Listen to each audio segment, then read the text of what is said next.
You know the story. Paradise, one creator, humanity, born of divine love. But the oldest tablets whisper a different truth. Of Elohim, plural creators, beings of immense power, with earthly needs. Were we created in their image, or engineered for their purpose? Was the fall an awakening they couldn't control? In the vast uncounted expanse before time held meaning, there was only the deep, a canvas of infinite potential, silent and profound. Then, a presence stirred within the boundless dark. An intention resonated through the void. The ancient texts, passed down through millennia, begin here, with a declaration that echoes across civilizations. In the beginning, Elohim created the heavens and the earth. Elohim, a name of majesty, yet carrying a subtle tremor, a hint of plurality, of a council perhaps rather than a solitary architect. Their first act, a command cutting through the primordial gloom. Let there be light. And from the nothingness, light fractured the darkness, a raw, untamed energy illuminating the nascent cosmos, dividing day from the endless night. The first measured breath in the body of creation. The momentum of creation gathered, a celestial rhythm established by the mysterious Elohim. They spoke again, their words shaping the very fabric of existence, calling forth a firmament amidst the waters, a vaulting expanse to separate the heavens above from the depths below. Imagine the power required, the sheer force of will, carving reality from chaos, pushing back the primordial waters to reveal dry land, gathering the remaining seas into their designated basins. This was not gentle artistry alone. It was an act of immense, almost violent ordering. The raw materials of a world were being assembled piece by imposing piece under the unseen gaze of its plural architects, their purpose still shrouded, their nature profoundly other. The young earth hung in the void, prepared. Life, as conceived by these formidable creators, began subtly. The command went forth for the newly formed land to sprout vegetation, seed-bearing plants, fruit trees yielding their bounty, each according to its kind. A green tapestry unfurled across the continents, a silent explosion of growth filling the world with nascent life. Yet the Elohim's work extended far beyond the terrestrial sphere.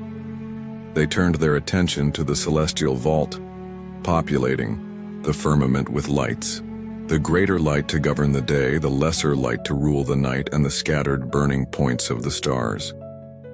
Were these merely timekeepers, markers for seasons and years as the verses suggest? Or were they something more? Sentinels, perhaps, or mechanisms within a grander, unfathomable design. The waters teemed next, obeying the resonant command of the Elohim. Great sea creatures, leviathans of the deep, swarmed forth alongside every living thing that moves within the waters, an astonishing proliferation of forms. Simultaneously, the skies filled with winged birds, their cries echoing across the newly formed landscapes. The blessing bestowed upon them, be fruitful and multiply, suggests a delegation of propagation, a setting in motion of natural processes. Soon after, the land itself brought forth its own inhabitants, livestock, creeping things, and wild beasts, each distinct, each fulfilling a role within the burgeoning ecosystem. The world was now alive, vibrant, filled with the breath and movement of countless creatures, a dynamic stage awaiting its final pivotal player. Then came the most profound declaration, a pause in the cosmic symphony, hinting at self-reflection among the creators. Let us make humankind in our image, after our likeness. The plurality echoes again, unmistakably. Let them have dominion over the fish, the birds, the cattle, over all the wild animals, and over all the creatures that crawl upon the ground. So Elohim created humankind in their image, male and female, They created them. From the dust, the first man, Adam, was formed, infused with the breath of life. A special garden was planted eastward, in Eden, a place of unparalleled beauty, watered by great rivers, a sanctuary prepared, but even paradise has its parameters. Have you heard descriptions of Eden that felt strangely contained, almost artificial? Tell us your interpretations in the comments below. Within this verdant sanctuary, Adam walked, given the task of naming the creatures brought before him by the Elohim, establishing a semblance of order within his domain. Yet the texts note, for Adam no suitable helper was found, and so from Adam's own side Eve was fashioned, bone of his bone, flesh of his flesh. Here they lived, naked and unashamed, in a state of profound innocence, seemingly unaware of any reality beyond the garden's lush confines. Their existence was idyllic, provided for, guided by the presence of their creators. Central to this paradise, however, stood two trees of immense significance: the tree of life, offering immortality, and the tree of the knowledge of good and evil, bearing a solemn prohibition. You must not eat from it, for when you eat from it you will certainly die.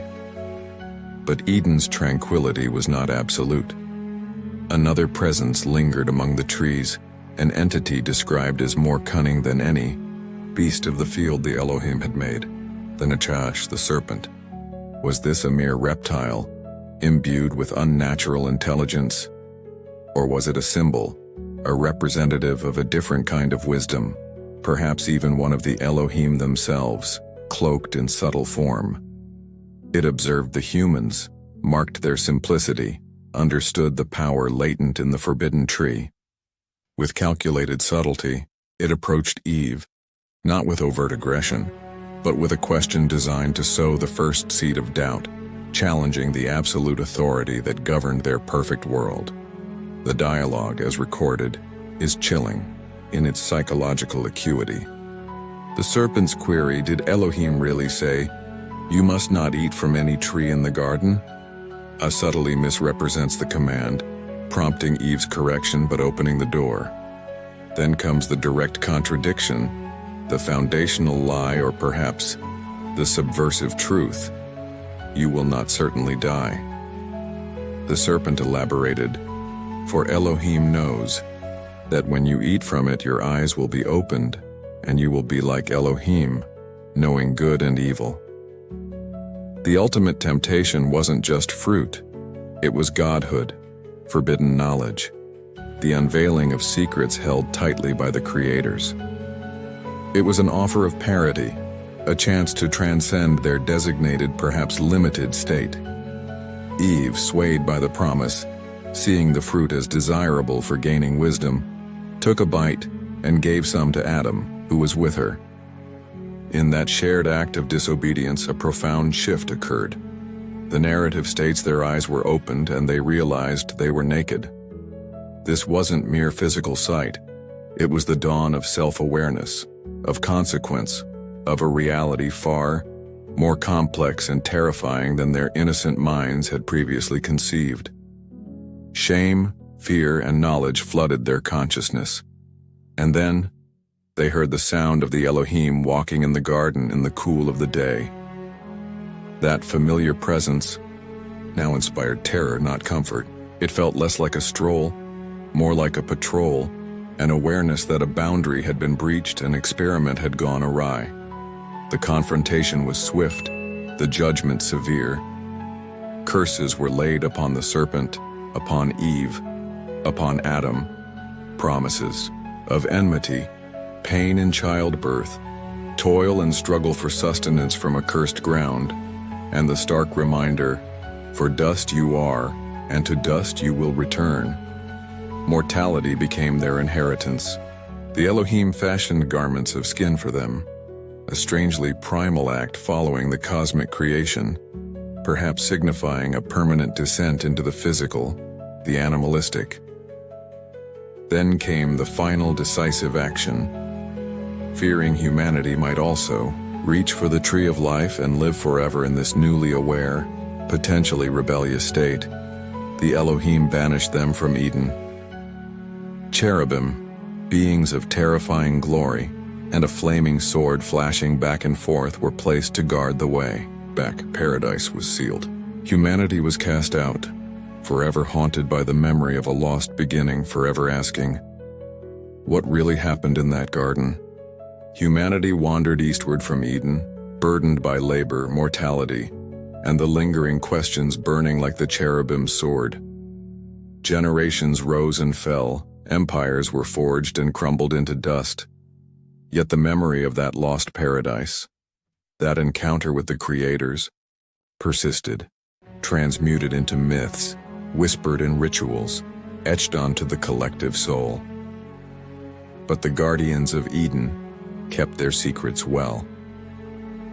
For millennia, the Genesis account stood largely unchallenged in the West, the foundational story of origins, divine and absolute.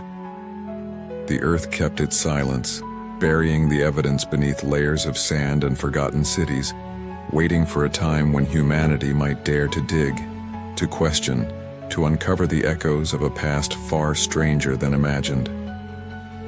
That time would eventually, inevitably arrive.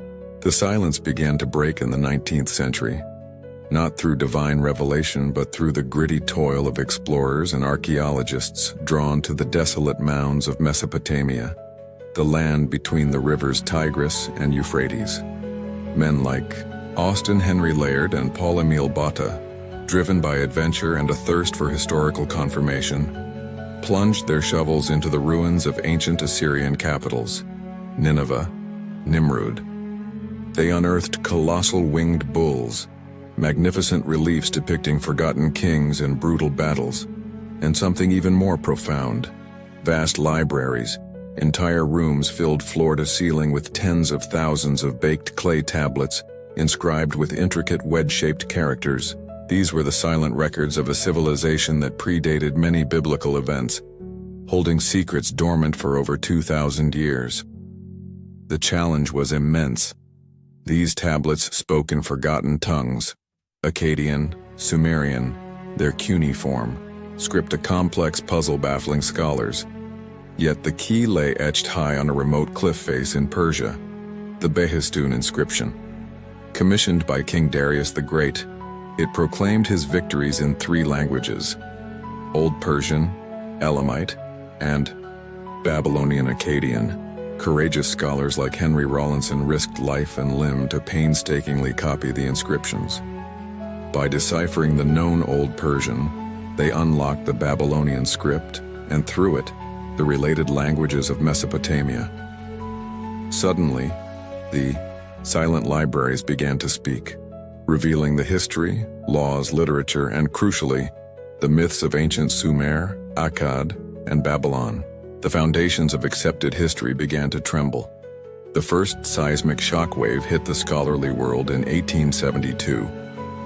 George Smith, an assistant at the British Museum, hunched over a tablet recovered from the ruins of Nineveh, deciphered a narrative that mirrored a familiar biblical story with stunning accuracy, the account of a great flood, a righteous man building an ark, saving animals, sending out birds. But this wasn't Genesis. This was tablet impunks of the Epic of Gilgamesh, a hero king's tale far older than the Hebrew scriptures. The protagonist was Utnapishtim, warned by the god Ea. The implications were staggering, suggesting the biblical flood wasn't unique revelation, but part of a shared cultural heritage originating much earlier in Mesopotamia. The discovery ignited fierce debate, challenging the divine originality of the Bible itself. As more tablets yielded their secrets, other startling parallels emerged. The Babylonian creation epic, the Enuma Elish, described a beginning born not of serene command, but of cosmic warfare. It spoke of primordial chaos embodied by the watery goddess Tiamat, ultimately slain by the heroic god Marduk, who then fashioned the heavens and the earth from her divided corpse. While different in tone and detail from Genesis 1, the underlying sequence, chaos yielding to order, the separation of waters, the creation of the firmament and celestial bodies, resonated with uncanny familiarity. It suggested a shared, cosmological framework, with Genesis potentially representing a later, monotheistic refinement of these polytheistic origins. Perhaps even more disturbingly direct were the accounts found in texts like the Atrahasis epic. Here, the creation of humankind was described with stark, almost clinical detail, and a motive far removed from divine love or companionship. The lesser gods, the Igigi, burdened by the immense labor demanded by the senior Anunnaki gods, digging canals, building temples, went on strike, burning their tools and surrounding the dwelling of the chief god, Enlil. To resolve this celestial labor dispute, the wise god Enki proposed a solution: create a substitute worker.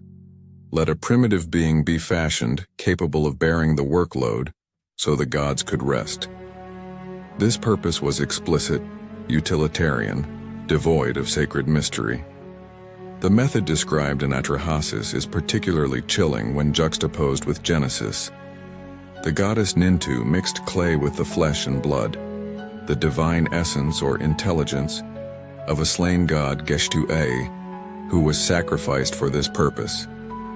From this mixture, the first humans, the Adamu, were fashioned. They were explicitly designed to bear the yoke of the gods, to perform the hard labor. The parallels to Genesis, creation from dust or clay, the infusion of a divine element, breath of life versus God's blood spirit, are undeniable. But the context is radically different. Not creation as the pinnacle of divine artistry, but the bioengineering of a servile race to meet the pragmatic needs of powerful, non-human masters. This growing body of textual evidence forced an uncomfortable re-evaluation. The word Elohim itself, that plural noun used for God in early Genesis, suddenly seemed less like a majestic abstraction and more like a direct linguistic echo of the Mesopotamian pantheon, specifically the Anunnaki, the princely offspring or those who from heaven to earth came. The council of gods, often depicted in Sumerian texts, debating, arguing, and making decisions, like the decision to create or later destroy humanity, mirrored the cryptic, "Let us make man in our image" of Genesis. Were the writers of Genesis unconsciously preserving a memory of these older, more complex divine interactions? Further intrigue arose from the Sumerian king lists, enigmatic documents listing rulers of Sumerian city-states. While including historical kings, the list began with astonishing claims: 8 or sometimes 10 kings reigning before a great flood, ruling from sacred cities like Eridu and Shuruppak. Their reigns were measured not in decades but in tens of thousands of years.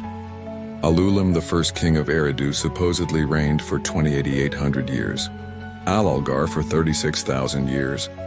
While Genesis patriarchs like Methuselah lived for centuries, these Sumerian figures suggested lifespans utterly impossible for humans, hinting perhaps at a different category of being altogether, the long-lived Anunnaki, themselves governing their earthly domain before catastrophe struck. The cumulative weight of these discoveries, the flood story predating Noah, creation myths with shared structures but different motives, the linguistic link of Elohim to a pantheon, the impossible reigns of pre-flood kings, painted a startling picture. The Genesis narrative, long held as the unique inspired word of God, seemed increasingly like a later iteration, perhaps a deliberately simplified or sanitized version of events first chronicled by the oldest civilization on Earth. These earlier accounts spoke not of a singular, benevolent deity, but of powerful, tangible beings descending from the sky, engaging in cosmic politics, and shaping humanity for reasons far removed from pure altruism. The mystery of human origins deepened, taking on a darker, more unsettling dimension, but the true horror is yet to unfold. Stay The whispers from Sumerian clay grew louder, coalescing into a narrative far more complex and unsettling than the familiar verses of Genesis. It spoke not of one god, but of the Anunnaki, literally, those who from heaven to earth came. While popularized in modern times with sometimes sensational claims, the core of this alternative origin story finds its roots directly in those ancient Mesopotamian texts. It posits that Earth's history was irrevocably altered millennia ago by the arrival of highly advanced beings from elsewhere. Not gods in the ethereal sense, but powerful entities of flesh and blood, possessing knowledge and technology far beyond nascent humanity's comprehension, descending from the skies in vehicles described with words later generations might interpret as fiery chariots or glory clouds. Their arrival wasn't happenstance. It was driven by necessity, by a crisis, unfolding light years away. According to this interpretation, gleaned from meticulous readings of the cuneiform records, the Anunnaki home world, sometimes identified in controversial translations as Nibiru, a planet with a vast, elliptical orbit, faced an environmental catastrophe. Its atmosphere was diminishing, threatening its inhabitants. Complex atmospheric modeling, or perhaps ancient textual allegory, suggested a desperate solution: suspending fine particles of monatomic gold in the upper atmosphere to shield the planet. But gold, especially in the vast quantities needed, was scarce on their home world. Their scientists surveyed the solar system and their gaze fell upon Earth, a blue jewel rich in the precious metal they desperately required. Their mission became clear: journey to Earth, establish an outpost, and begin the arduous process of extraction. Establishing operations on a primitive Earth presented immense challenges. The initial mining efforts, undertaken by the Anunnaki themselves, or perhaps a subordinate caste sometimes identified as the Igigi, proved grueling and unsustainable. The texts, like Atrahasis, vividly describe the discontent, the rebellion of these celestial workers groaning under the toil and Earth's unfamiliar gravity and conditions. They downed their tools, refusing to continue the backbreaking labor in the mines and canals. This crisis threatened the entire mission. The Anunnaki Council convened, facing a dilemma: abandon the vital gold mining operation, or find a new source of labor. It was here, amidst this celestial crisis, that the fateful decision was allegedly made, spearheaded by the brilliant but sometimes controversial chief scientist, Enki. Enki's audacious proposal echoed disturbingly in the Atrahasis epic: engineer, a primitive worker, an Adamu, by modifying the genetic makeup of an existing, promising hominid already evolving on Earth, perhaps Homo erectus. Combine this native genetic stock with the essence of the Anunnaki themselves. Was this essence their own DNA, their image and likeness interpreted literally? The texts speak of mixing clay with the blood and spirit of a sacrificed god, a process overseen by Nintu, the chief medical officer or goddess of birth. This wasn't divine breath into dust. It was described almost as a biological procedure, requiring trials, errors, resulting eventually in the creation of a hybrid being, intelligent enough to understand commands, strong enough to perform labor, yet initially perhaps lacking the full consciousness and lifespan of their creators. This reinterpretation casts the Garden of Eden in a starkly different light. No longer a simple paradise, Eden, the Sumerian word for steppe or plain, but also the location of the gods' dwellings, becomes potentially the designated zone for this bioengineering project. A controlled environment, perhaps an advanced laboratory or a protected habitat, where the newly fashioned Adamu and their counterparts could be observed, managed, and eventually put to work in the mines and fields. The lushness wasn't just divine blessing. It was optimal conditions for the subjects. The trees of life and knowledge weren't merely symbolic. They might represent access to Anunnaki longevity secrets, or the full spectrum of their advanced knowledge and self-awareness, deliberately withheld from the worker race. Enter the serpent, the Nachash. In this framework, it ceases to be a simple metaphor for evil or a fallen angel. Many interpretations align the serpent with Enki himself, the very Anunnaki scientist who spearheaded humanity's creation.